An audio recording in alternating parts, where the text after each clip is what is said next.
Greetings! I am Herbert Erpaderp, and today I'm going to build this, pile of bits. Actually, this is the Flames of War US Tank Destroyer Security Section. This resin and metal kit is in 15mm scale and obviously isn't in any packaging. Why is that, Herbert? Well, years ago I ordered something from Battlefront. I forget exactly what it was. Something Russian, probably BA-64s or some infantry or something. I had ordered a few blister packs of whatever it was and they all had the correct contents except for one. It had this Tank Destroyer Security Section inside instead. Strange, I thought, so I contacted Battlefront and informed them of the error. They sent out the correct models and allowed me to keep the incorrect ones, which was very cool of them. At the time, I didn't have any kind of force that could make use of the M20s. I did give brief consideration to building these as destroyed vehicles to make little terrain pieces, but instead I put them in a parts drawer and forgot about them. Now I do have an army that could potentially use these, my Americans that I got from the Grimballs Beasts box. I'm not entirely sure if the British can use the M20s, but I do have a British force as well. After a few years, I happened across these models again and figured, well, why not put them together? The metal parts are about what I would expect from one of Battlefront's metal and resin kits. These are reasonably detailed, though most of the parts are fairly messy and will take significant effort to clean them up before assembly. Especially the figures, they're kind of bad. I won't be using any of these except the driver of the Jeep.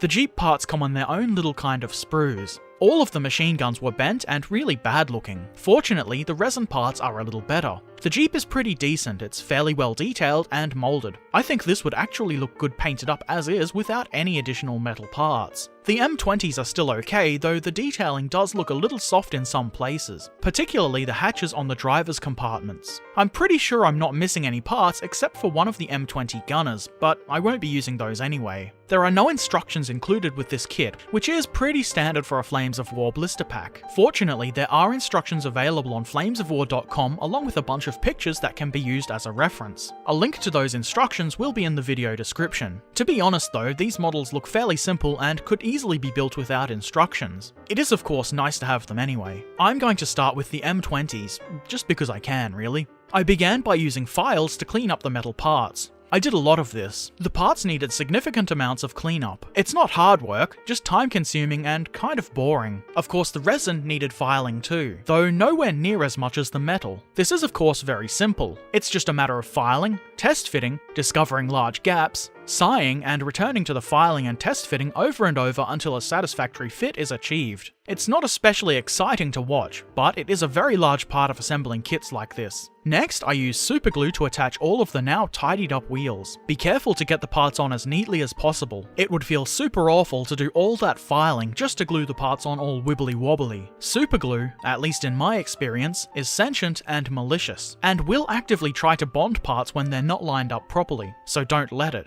It may take a little bit longer to hold the parts perfectly in place until the superglue gives up and allows the parts to bond. You just have to be patient. Or you could always use a superglue accelerator. Here's what we have so far. It certainly looks like an M20. Not too bad at all. Now it's time to attach the machine gun ring, obviously after cleaning it up as best I could. Its mounting points are fairly obvious, though you will still have to get the part into position yourself without anything to help guide it. The protrusion with the indentation for the machine gun should face forwards. I put mine on as best I could. It still didn't quite fit properly with the mounting bars no matter how I tried when test fitting, so I just went with it. I tried to fix this by gently filing the support bars to try and make the join parts stand out less, but there's only so much I can do here. I'm sure with a lot of work and some green stuff it would look better, but I'm not that worried about it. At this point I would put the machine gunner in place, but I'm not going to do this for a few reasons. 1. I lost one of the machine gunners and I would like both M20s to match. 2. They just don't look that good. 3. I didn't feel like cleaning them up. I guess that's just me making excuses. I don't want to use the figures and it's not required to do so, so I won't. I move on to attaching the machine gun to the gun ring, only I don't want to use this either. At least not the metal version. These parts are quite rough looking and not straight at all. This was the best looking and least bent gun in this kit. Of course, with some work, it can be made to look good. The easier course of action, though, is to use these. I'm not sure what kit these came from. Probably the Grimballs Beasts box, but these are Battlefront plastic 50 cals from my bits box. This is one of the many benefits of keeping a bits box, especially if it's at least a little bit organized. After a few years, you could have just about anything in your bits box. It's really quite handy.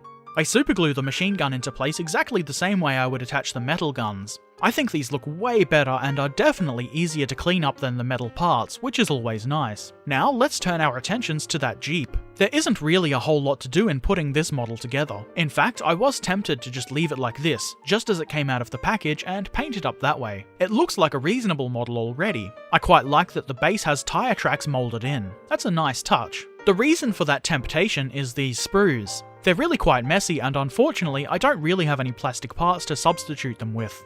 The windshield was easy enough to clean up. I'm not entirely sure, but I think if it's raised it should be placed right up against the end of the engine hood here. I'm not going to do that though. I'm gluing mine on in the folded down position just because I can. It will make painting the driver a little bit easier. Speaking of the driver, I will add him next. He needed significant cleanup before being glued into place. He doesn't have a full set of legs, so when positioning him, it's a good idea to try and make that fact a little less obvious. He goes in the left side of the Jeep, because this is an American vehicle and is thus driven from the wrong side. I'm not going to put any other figures in the Jeep. This guy is going to be solo. It seems he's not heard that if you ride alone, you ride with Hitler. Next comes the pole for the machine gun. This part was fairly solidly attached to the sprue it came on and was a bit of a pain to remove, but being a simple pole, it was easy enough to clean up. Be sure you install this the correct way up. The bottom is shaped such that it should fit into the hole in the floor of the Jeep, and the top part has been bored out in order for the machine gun to be glued into place, which is the next thing I did. Like on the M20s, I used a plastic machine gun from my bits box, due to the less than stellar appearance of the included metal parts. This gun is different to that which I used on the M20s. I'm still not sure where it comes from other than it's a Battlefront plastic piece. I think this part will easily be broken off, but that's okay. It won't be as easily bent as the metal part, and I have more to replace it with.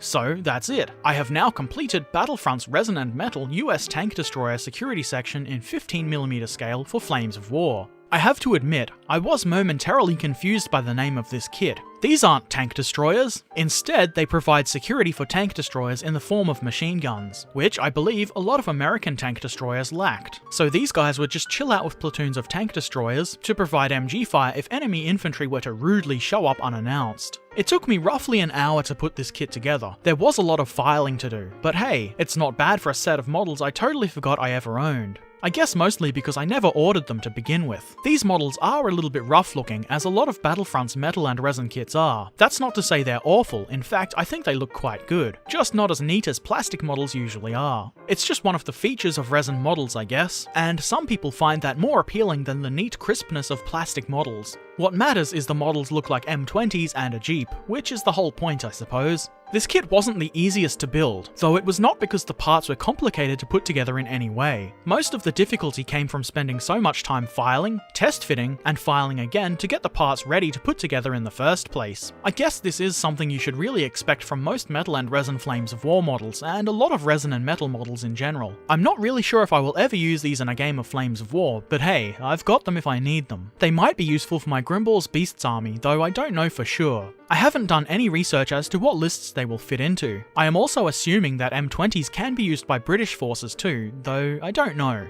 Maybe not. This is going to have a very low priority on my list of things to paint, so you probably won't see a painting video about these for a while, but one day.